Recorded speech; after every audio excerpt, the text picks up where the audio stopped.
3일 경축사에 이어 또 한 번 쓰레기 같은 그런 발언을 듣게 생겼습니다. 정말로 참을 수 없습니다.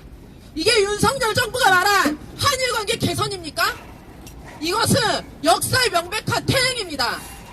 작년에 모기일기 앞에서 한국 해군을 격리시키는 일이 있었습니다.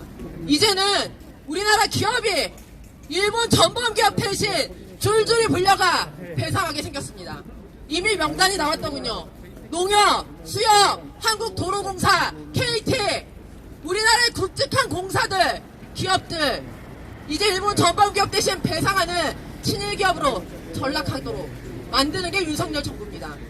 이게 한일관계 미래 개선입니까? 청소년기금? 이거 이미 양금덕 할머니께서 10년 전에 미쓰비시와 공식 협상할 때도 나왔던 안입니다.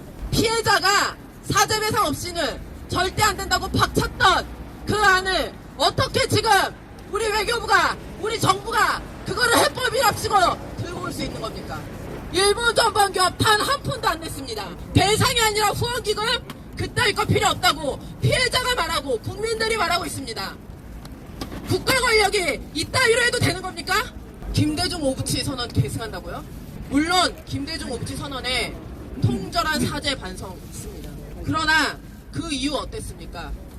아베 정부는 고노다바부터 검증하겠다면서 번번이 부정해왔고 지금 이 지경에 이르렀습니다.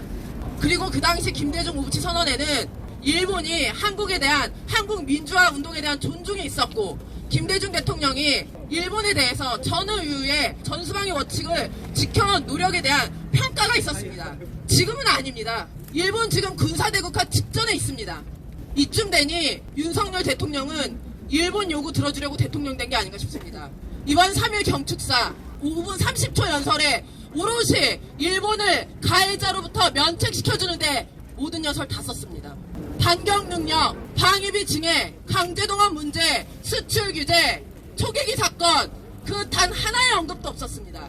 일본 역시 이거에 꿈쩍 않고 있습니다. 일본의 호응 있는 조치가 한국 정부가 백기투항하는 겁니까?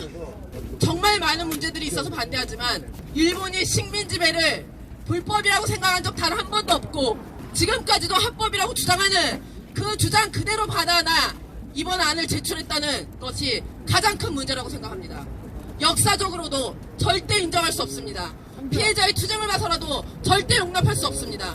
이 투쟁의 시작을, 끝을 반드시 친일 매국 윤석열 정권을 무너뜨리는 대로 할 것입니다.